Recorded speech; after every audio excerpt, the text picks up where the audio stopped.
So thank you for your time and patience to be part of this session. And once again, very good morning.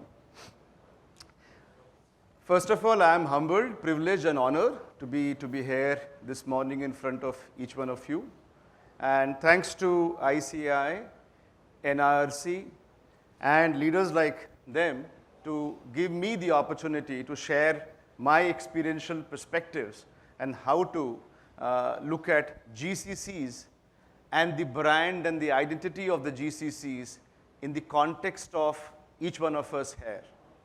So I'll try to more put in a context rather just generalizing some of the things.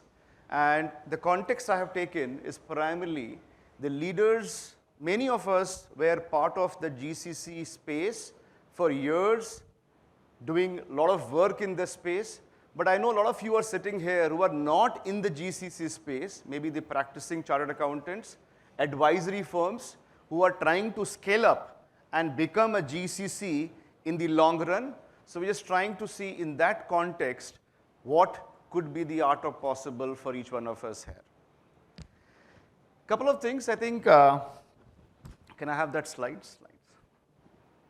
No, not this one, the other one. And if you can give me the slider, navigator, de dijiye. Slides. Okay, do you have that? Yeah, please. Thank you. No, okay. So how many of you are from a GCC space? By show of hands. Okay.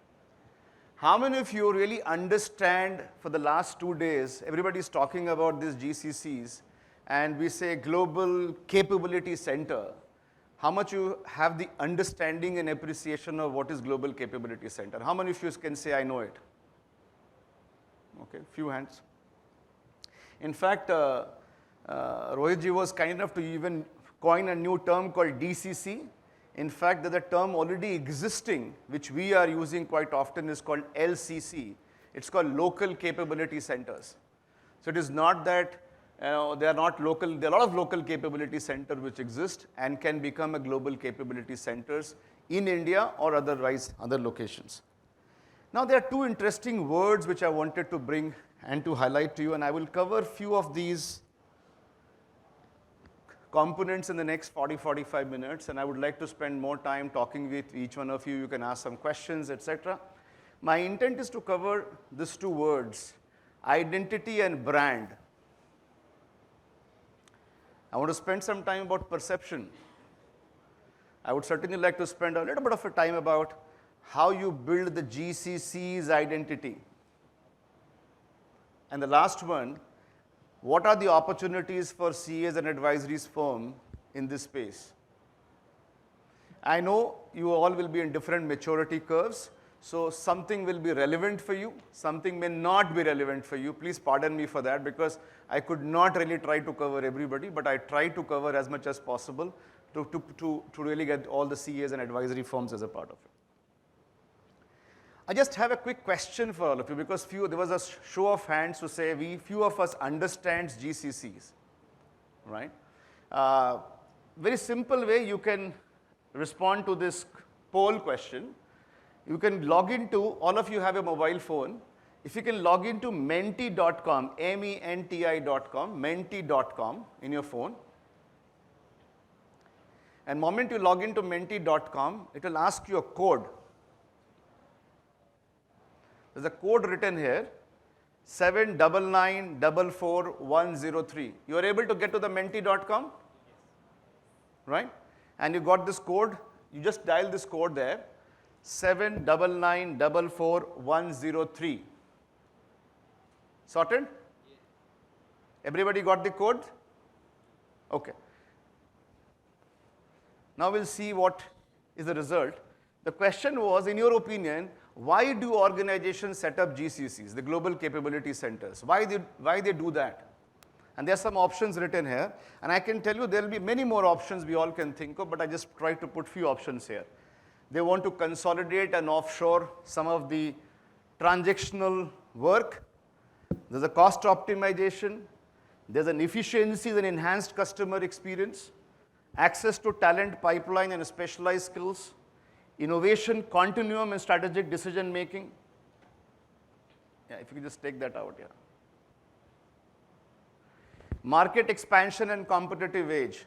I picked 6 options, and I wanted to hear your thoughts in terms of how do you see the reason for, or what is the reason for setting up a GCCs? Sorry, yes. I think it has to be all of this. Yeah, we'll just wait for it, yeah. We'll just wait for it.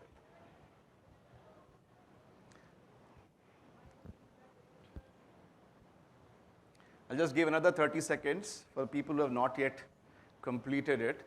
Everybody has got the Menti code. It's a menti.com. You go to the menti.com, there is a code there, 799444103, and you will get this chart updated, real time. While a gentleman there made a point, but I can see there's a lot of views expressed here by each one of you, and very diverse views, right? I mean, cost optimization seems to be leading the chart yet, right?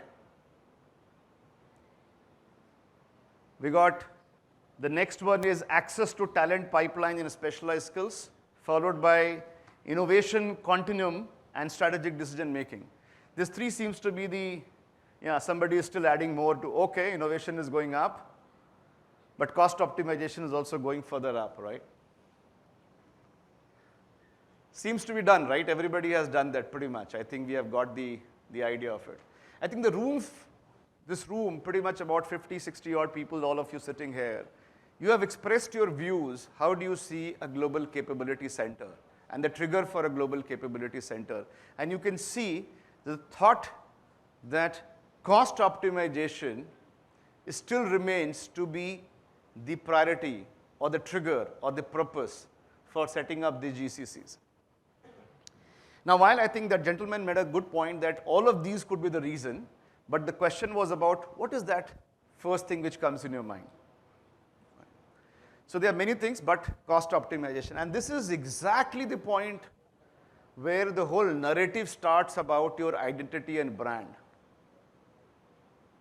What you want to communicate about GCCs, what you want to communicate about yourself, and what you want to communicate is as your vision, mission, your focus areas, and how you will be perceived by the world and by your customers will all start from here. And I'll give you a quick example of that, whatever it may be. But you've got a sense of it, right? Just keep it with you. I'll come back and connect this with identity and brand in a minute. Right? Can we just take this chart off the screen? Right.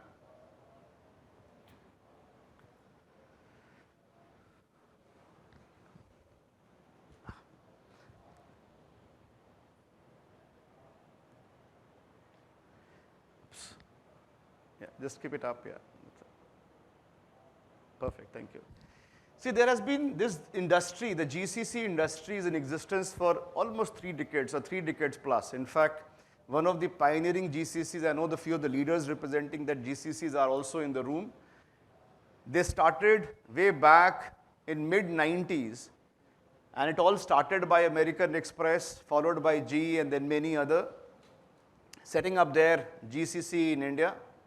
While GCCs like Amex and GE followed a slightly different path in terms of their positioning, but majority of them started by labor arbitrage, which you said cost optimization, labor arbitrage. Let's do the work from a cheaper location. Let's do more of a mundane work, repeatable work, transactional work. Let's do all that from India, and that is the way they all started.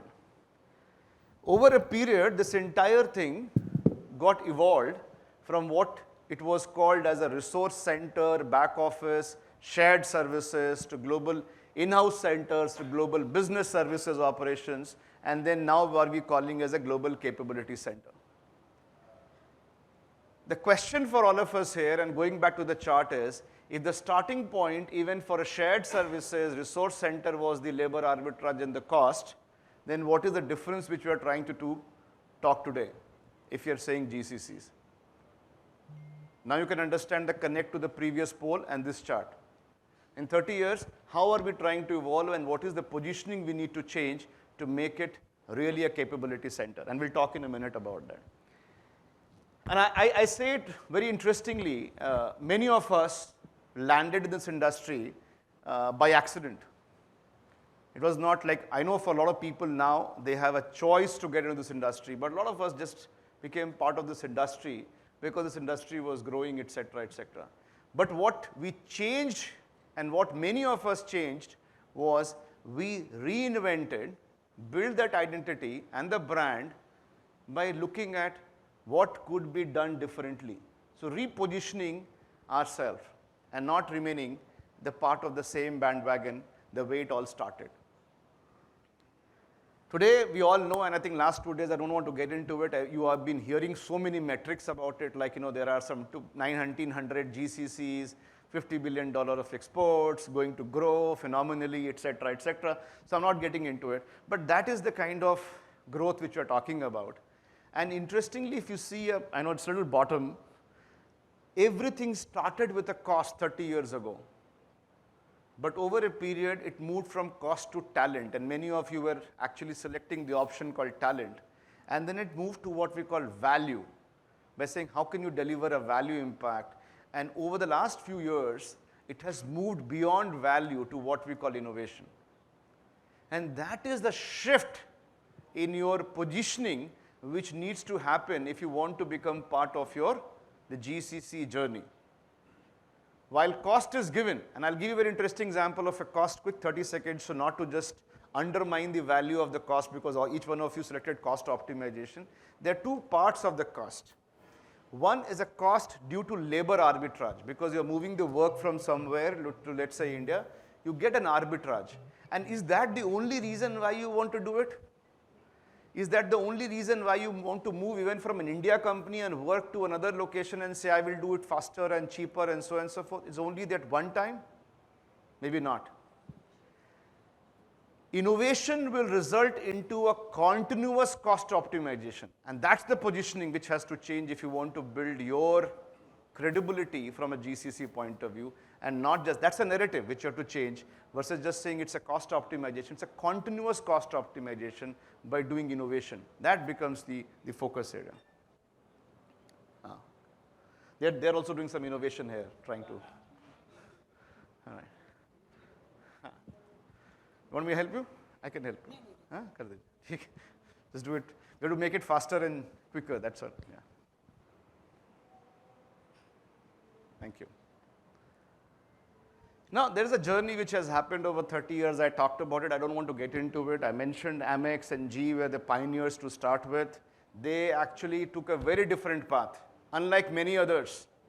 I can still tell you there are many GCCs coming to India, the global centers. They are still coming to India for the labor arbitrage. And because that's what we are selling. That's what was the sell story by all of us for the first 15 years, by saying, please come to India, we are a low-cost center, give your transactional work, we'll become your back office. This is what you sold, so this is what you'll become. You kept on selling that I'm a back office, give me your transactional work, which is non-value add. I know I have seen many sales pitch saying, okay, give me your non-value add work. If it was that non-value add, then by design you become non-value add because that's what you're doing. You were doing all transactional work for so many years. And only doing a cheaper work. You're supposed to do cheaper. That was the positioning. We sold it for years. But what companies like Amex did was very different. They went to a complex world first. Like India Center, they went to Japan. And they moved the work from Japan. And I'm talking about 30 years ago, where, today still you have great tools, AIs, converters, etc. 30 years ago, we used to have big dish antennas, like, and internet was like, on the God's will. And some real stuff I've heard where people can press an entry in the system and can go and bring the coffee by the time still it is posting. Right. And that's the kind of a world that took a complex process first. Levers, for example, took another complex stand. Levers went out and said, okay, we'll set up a GCC in India. And they brought, the first work they brought was taxation. Our usual suspect in the GCC world in a finance space would be what? Accounts payable, reconciliation, data entry, invoice posting, correct? Think about Lever's first process they did was taxation. Because their story was the most regulated, most rule-driven work is taxation. In accounts payable, sometimes the company don't even have a policy document. They don't even have a delegation of authority. But in a taxation, you can't have anything like which you have a very measured rule and everything. That's better and best to move a work. So they went a different positioning, and that's why when you see their GCCs, they are highly matured. Highly matured. Because the first step of their positioning was not that I will do cheaper and give me a non-value add work. That's the first thing they change as a positioning. And my humble request is if you really want to make, and this is what I think the ICAI is also trying to do, they're saying, move from ledgers to strategy, we want to rule the world. That is a positioning shift which you're trying to make. You've done it for years accounting. Yes, sir. See, both examples that you've given of the initial GCCs, it was the customer, rather the person who was doing the processing abroad, he wanted to bring that process to India, the complex process, rather than just mundane work. So how do we basically convince somebody who is not willing to bring that work to India? No, absolutely, fair point. But it's about the story, right? Absolutely.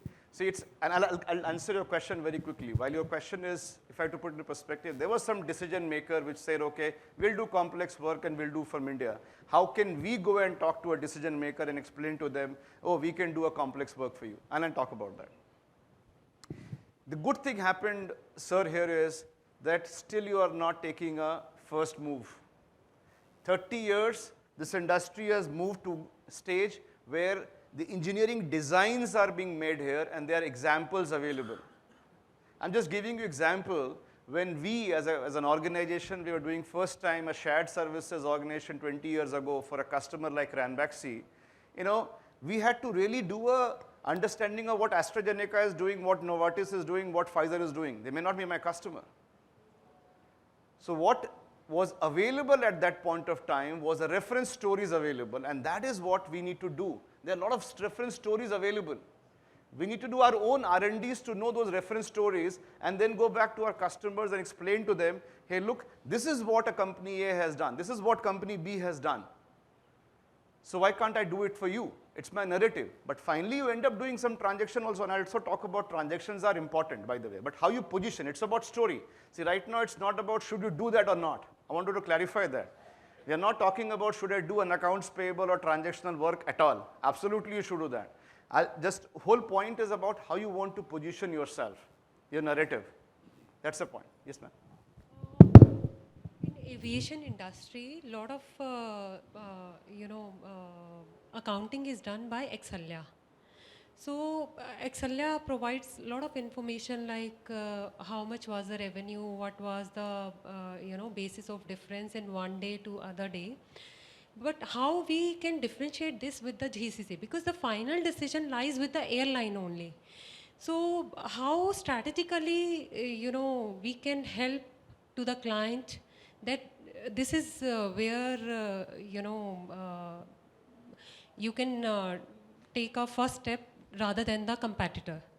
No, absolutely. I think I'll come to that question. Allow me a minute to come back to that question. I think your question is more about that there is a lot of work which is done by an operator, but beyond a maturity of the work is done still by the parent company or the customer company, which is Airline Air. And how can we communicate to the airline that can we give this work to a partner who can do this nature of work and so on and so forth. That's a question which you have, right? Secondly, I believe that the person who is actually into the organization, they know the whole nitty-gritty of that organization. The GCC center doesn't know that nitty-gritty. Absolutely. So how they will be able to take decision on So you responded. I'll just talk about it. I'll just give 30 seconds. This is exactly the point. This is exactly the point. The point is all about perceptions. Perceptions is the reality. So, sorry. Yeah. So this is the reality. What happens, I have an intentions, and I wanted to give you a sense of it, and this is where I will quickly talk about, oops, this is all moving all by itself for some reason.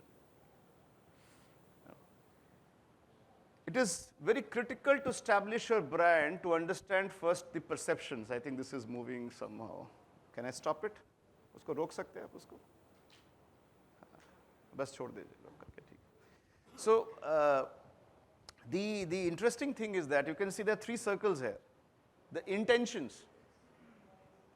Intentions are I want to do it. What is my behavior which connects to the intentions? And then finally, what is the perception? Now the two words which I initially talked about is identity and brand. How many of you understand the difference between identity and brand? I'm assuming all of you, but still a show of hand will be helpful. The difference between identity and a brand, right? Oh, there are few hands. So for the benefit of others, just to share, identity is something which is about me as a company. What is my vision, mission, what I want to do, what is that offering I would like to have, how do I present myself, what is my value system, is all my identity. While brand is how my identity is perceived by my prospect or a customer or external world or a regulator or whatever it may be. So my intent to perception, which is my brand, this is all about behaviors.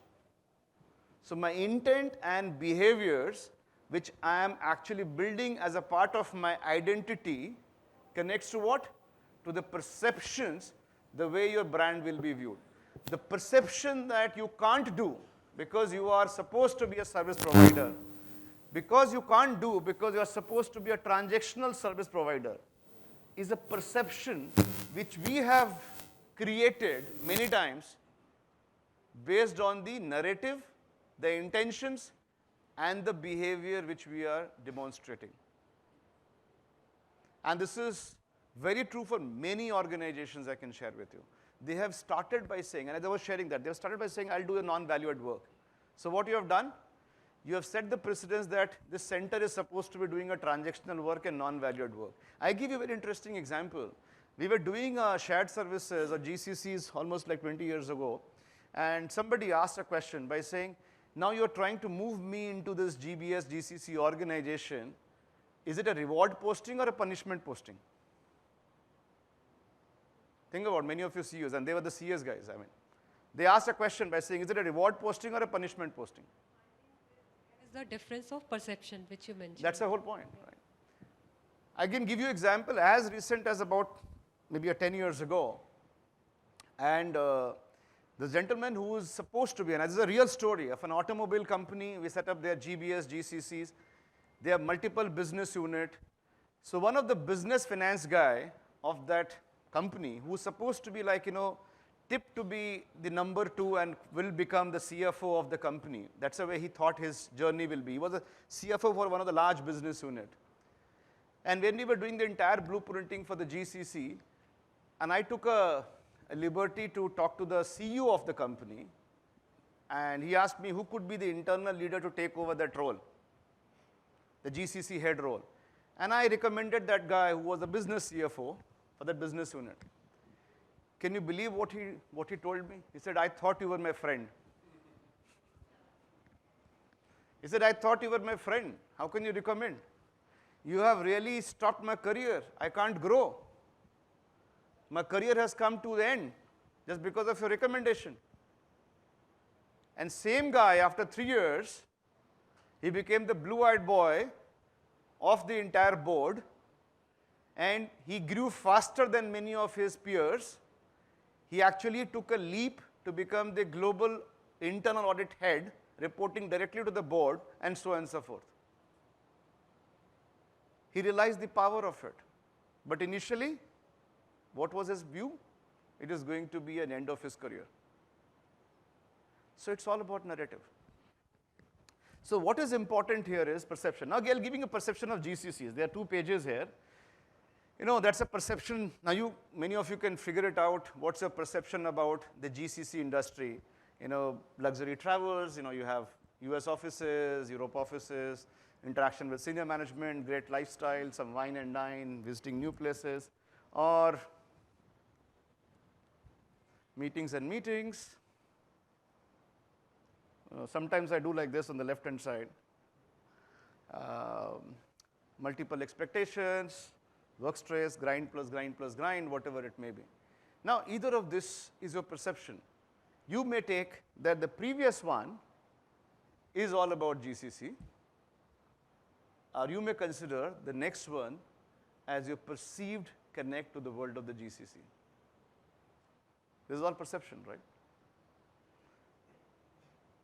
For the last 2 days, we have been talking that this is the world. This is the world. Last 2 days, everyone standing in the podium, in that hall or this hall, is saying this is the world. But neither is true. It's a combination of both. It's a combination of both. And that's all about, sorry? I mean, it's a combination of both. And it's a perception. I leave it to your choice. How do you feel it?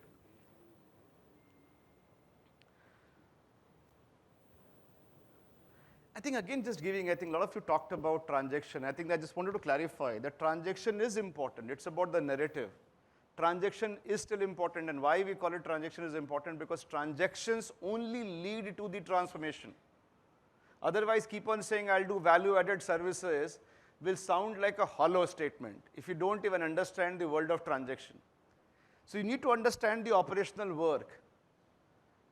You need to understand how accounting is connected to that operational stuff, how reporting is connected to that accounting, and how the analytics is connected to that. If you don't understand that pyramid, process pyramid, and saying I only want to do analytics without understanding operational stuff is not going to happen. You need to understand that. And you all are very good in knowing this, so I don't need to spend time here. But that is the perception. Sometimes our customer believes that you can only do operational stuff. While we can do analytical work, but we need to establish that credibility. To your point, we need to establish that credibility. We need to reposition ourselves. We need to have a different narrative to establish that, yes, we can do it. So when you go and talk to a customer tomorrow and say, I can do only your non-value add work, I can do all your transactional work, I'm a low-cost company, then you are asking for only this.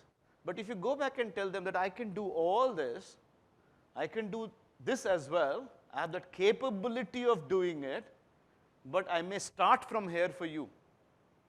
What you're doing is you're changing the narrative. Are you with me on this?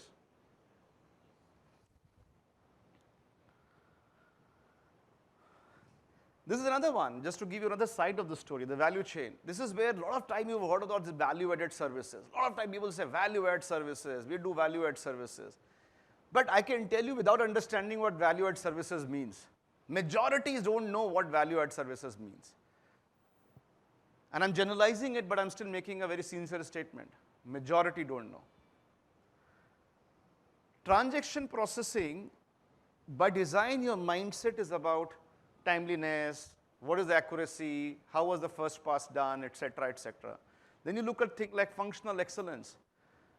And all these are important as a part of it. Even risk management, I'm trying to say, is a part of functional excellence. Control and compliance is still not value-added services, by the way. They're still functional excellence. Functional excellence to value-add service is a leap. And there's a huge opportunity for many of us sitting in this room to take a leap from transaction to functional excellence and to functional excellence to value-added services, where we can talk about how will I do a revenue assurance for you. There's a leakage, I'll figure it out how to handle it. I'll work with you to drive your DSO. Those kind of conversations are very, very important to say, how will I manage your bottom line impact? Not by just removing one FT. You think about it, I'll just give you a metric. You guys are very good in terms of understanding numbers. Let's say company revenue is 100. The cost of finance function, very bloated finance function, assume it is very high cost, will be still what, 2%? Usually it is supposed to be 0.5%, but let's say still 2%. I'm giving the benefit of doubt to that company for some reason. In that 2%, let's assume you have 50 people, and you say out of 50 people, 25 people needs to be in that internal company. In the balance stream, 25 people who are the low-cost people, I will reduce it from 25 to 20, 5 FTs. Now you think the value which you are impacting to that company. Your value delivered to that company is absolutely minuscule. Is it required? Yes, it is required. It is hygiene. It's like brushing your teeth in the morning. No one comes to the office and says, oh, today morning I brushed my teeth. Any one of you do that? No, I took a shower today morning. We don't do that, right? I mean, I'm assuming that none of us. My daughter does still. Sometimes in the morning she'll tell me, my daughter does it. Oh, I've taken a shower, I've taken a brush. I'm assuming all of us will not do that, right? So some of this has become hygiene, so much of hygiene, right? But if you go and tell this customer, the CFO, by saying, hey, look, you have your purchase cost, which could be 20% or 25% of direct purchase or indirect purchase. I'm just taking example. Or you have a DSO, which is like a big challenge for you. It is 130 days, and your working capital is getting screwed completely or skewed completely, whatever it may be. I'll work with you to see how can I bring your interest rate down, and I'll bring you the cost of funds down, and I'll work with you to see how can I bring your receivables faster by 20 days. Or I understand you maybe have revenue leakage due to whatever it is of this %, and I'll work with you to see how can I bring it down. But of course, for that, what you need is the transactional information. That's why transaction to transformation. But your narrative is different. Your communication is different.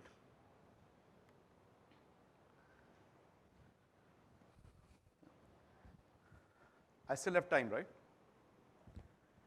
Now, this is something I wanted to give you quickly on the connecting with identity and the brand, because I think I had some questions before even the session started.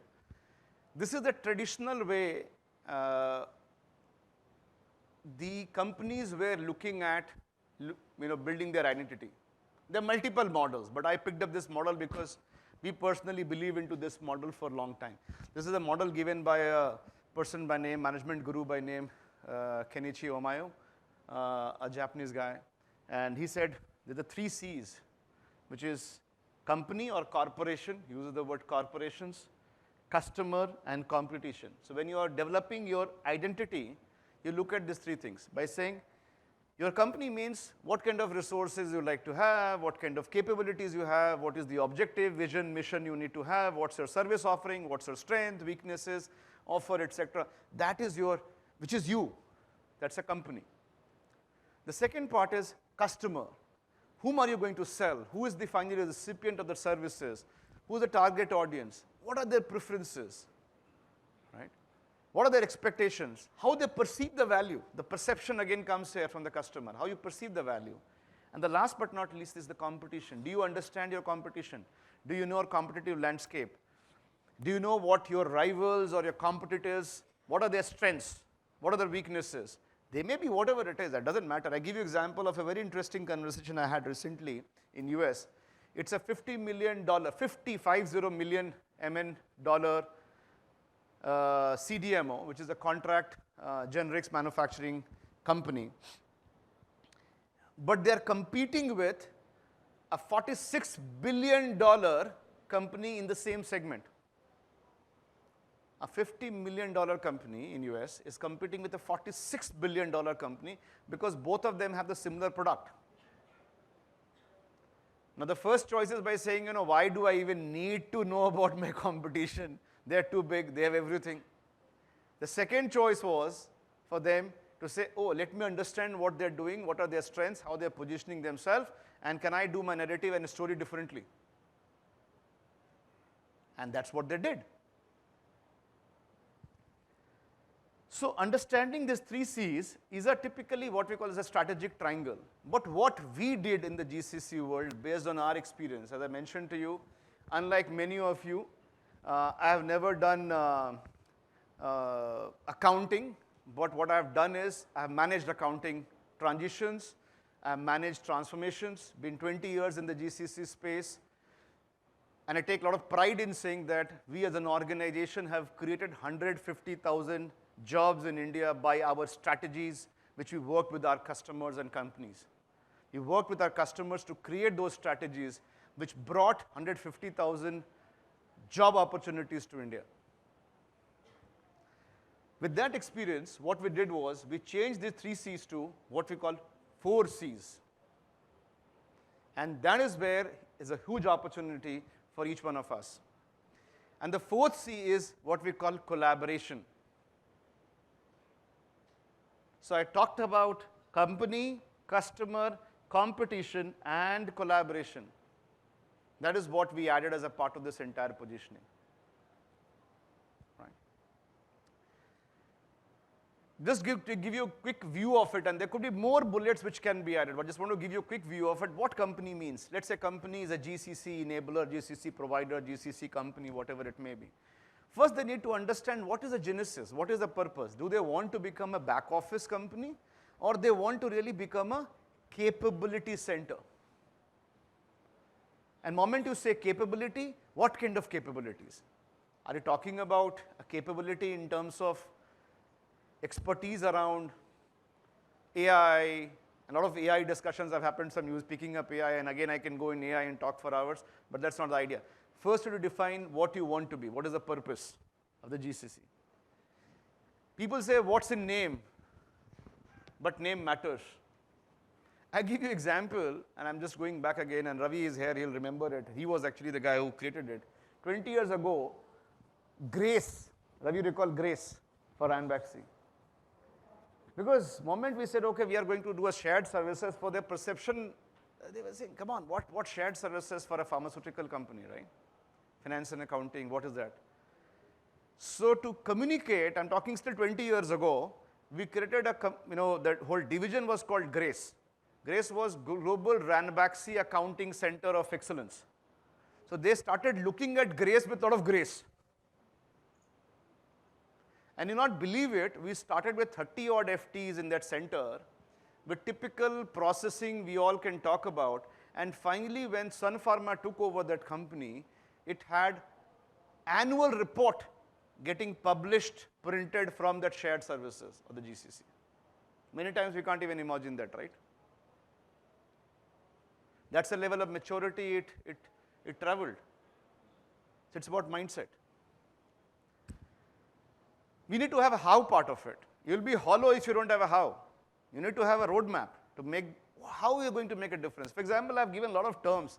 Don't worry about it, even if you remember one or two is fine and can reach out to me for a lot of words. You can create your own words. Like we talk about something like, center of excellence we say is still like, is given.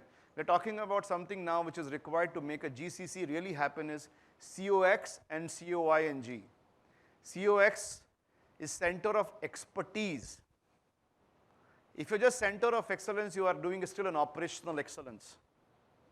But you need to create a center of expertise and go beyond center of expertise to create center of innovation and growth for your parent company, for your customer organization. That is why COING becomes very, very critical. That's where you really demonstrate I'm a capability. Of course, there'll be a roadmap. You can't have everything overnight, but that's a roadmap which you need to establish as a part of your why and putting it a what. From a customer point of view, I'm taking customer as a headquarter, your parent company, your customer organization, a client organization. There's a huge perception gaps. What we believe, what they believe. Like a lot of conversation happened here. I think what we believe, what they believe is very different. What we believe that, oh, we are the best of the world. They believe that you are only asked to do instruction seekers. Let me tell you what to do and you will do it. Just pass this entry, don't ask me questions. Right? That's the perception gaps. Now you think with that perception gap, you are going to become the GCC? No.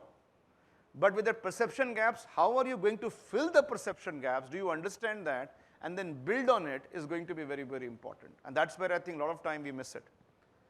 There's a term which we talk very much as a part of our DNA is, we say VP to BD. Because what has happened now is there's a VD is value delivery. Everybody across the industry you go and talk about, they will say value delivery, value delivery, value delivery. Yeah, value delivery kar rahe. But how are you doing value delivery? How are you doing value delivery? Do you understand value delivery? First thing to do a value delivery is you need to establish value potential. Like in our job, what first thing happens in the beginning of the year is what? KRAs? We put up goals. If you don't put a goal from a value delivery point of view, how can you deliver value if you have not put a potential to it? So if you say your DSO is 100 days, I'll bring it down to 80 days, that is value potential and you bring to the value delivery. That's the way you can do it.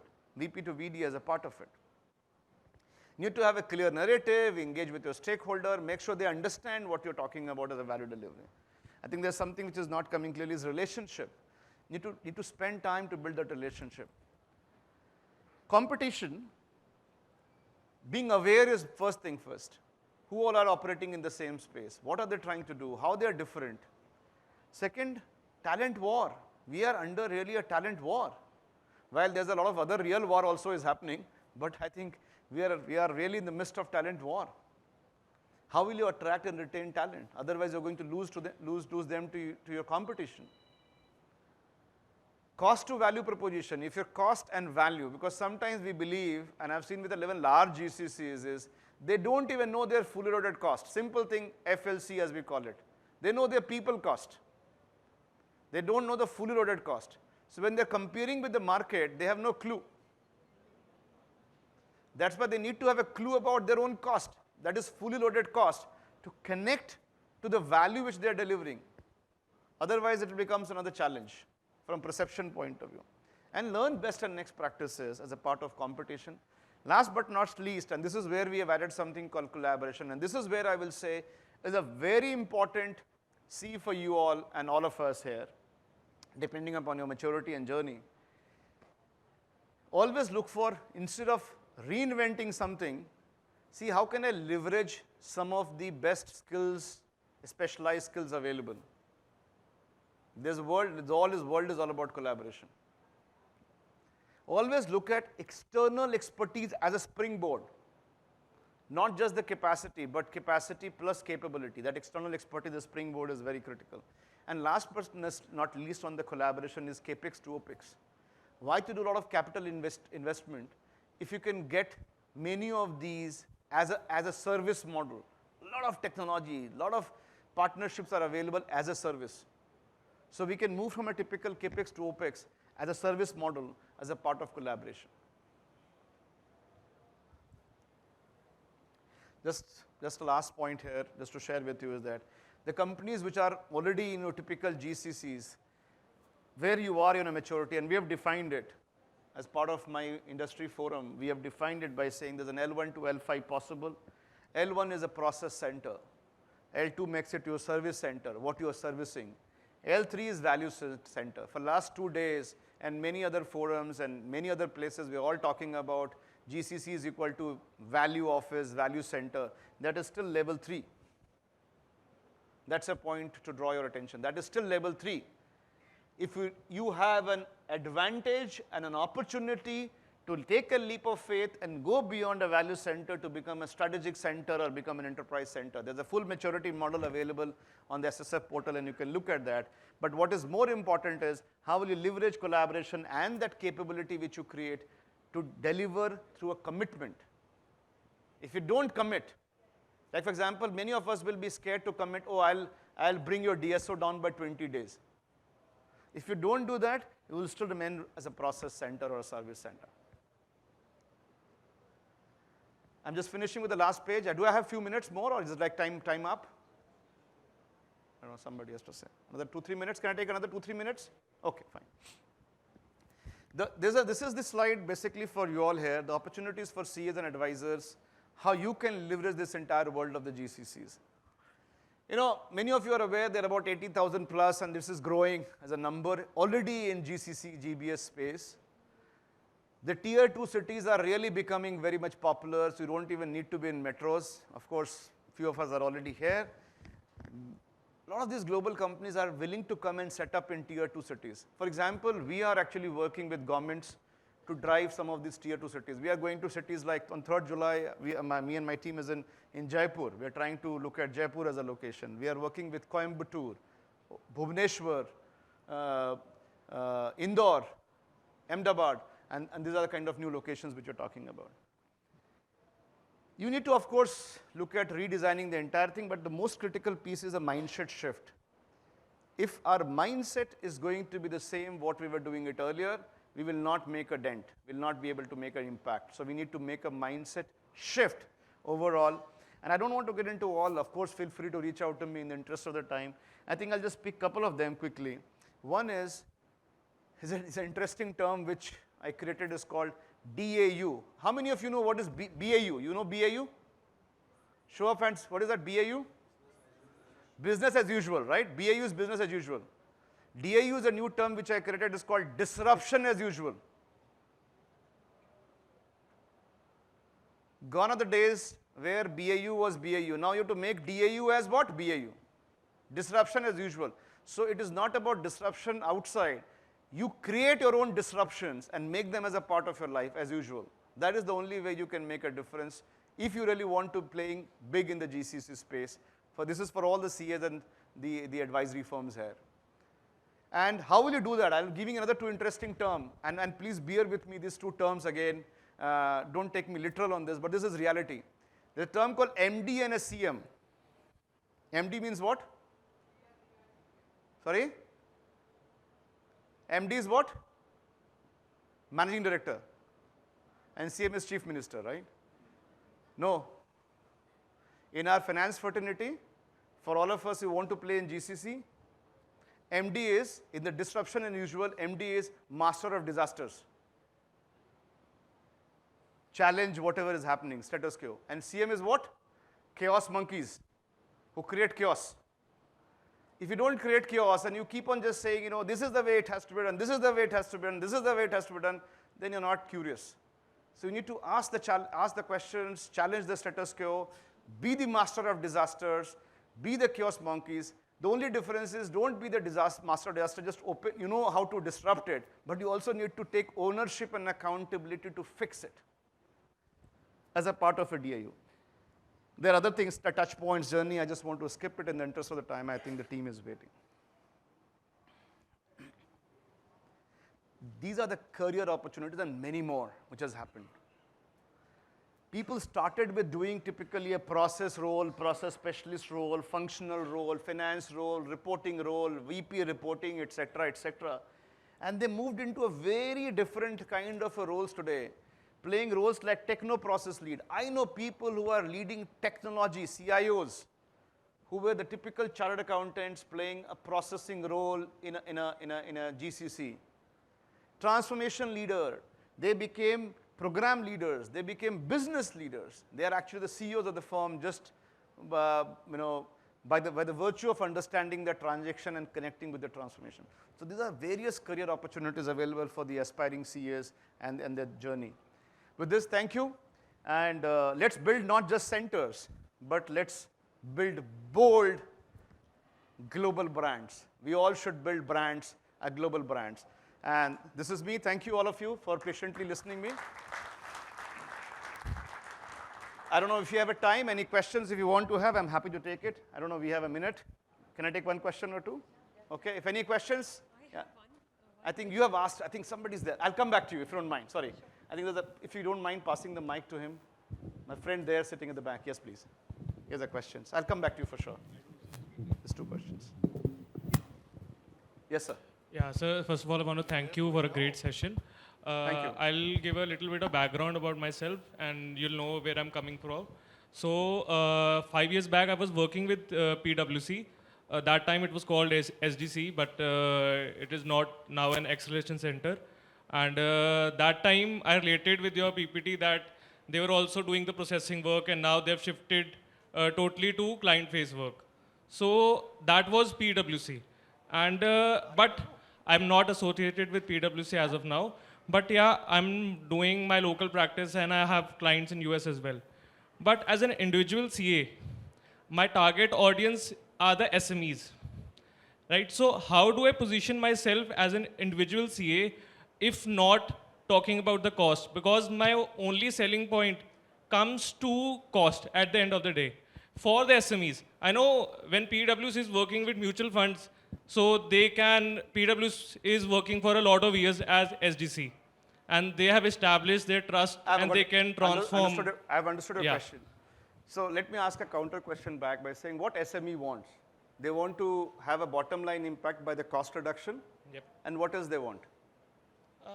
Forget about you, what they want to do in their life. They want to what? Grow. Yeah. right? Grow, yeah. Can you talk to them and say, I'll work with your growth? I'll make a top line impact for you. I'll make a cash flow impact for you. I'll make a AR impact for you. Right? Okay. Of course, I'll do a cost optimization. That is given. I'm not saying don't talk about cost. Please let me clarify that. I'm saying please talk about cost. But what are they looking for? They are also looking for growth. They're looking for the cash flow impact. They're looking for the AR. Why can't we talk about that? No, it is not easy. If you start just talking without having a capability, then there's a problem. You need to build that capability. The choice is either you build your in-house capability by inventing it or you partner with people. There are a lot of tech solutions which can help you to do that. So why don't you go to tech ecosystem and ask for them by saying, oh, I can do this for you. I can monitor your DSO better. That's a narrative. Sorry, you were having a question. Back to you. I think she was having a question. Sorry. Okay, go ahead. So- I think everybody's waiting for me to close. Yeah, sorry. Just one quick question. What was the first year like for you, basically, and what was the actionables that you took probably, being in a very nascent industry at that point of time? So those can be actionables for us as well. Also, if you were starting today, how would you start? Like, how would the Well, a first good year- question. Can I take this separately offline with all of you outside? Huh? So I don't mind spending time. I think everybody's waiting here, so I can have a separate chat outside with few of you on that. Absolutely fine. Yes, ma'am. Want the same question? Okay, fine. So then Okay, so we'll spend time separately outside. I think everybody's waiting for me to close the session here, so I'd like to close the session. Thank you, each one of you, for your patient listening. Appreciate that. Thank you. Have a good day. Thank you, Mr. Rakesh Sinha, sir, for delivered a comprehensive and engaging session. We really appreciate your valuable time and efforts. Now, I would like to see Hitesh Goyalji, the Vice Chairman of NIRC of ICAI, to present the live memento of Mr. Rakesh Sinha, please.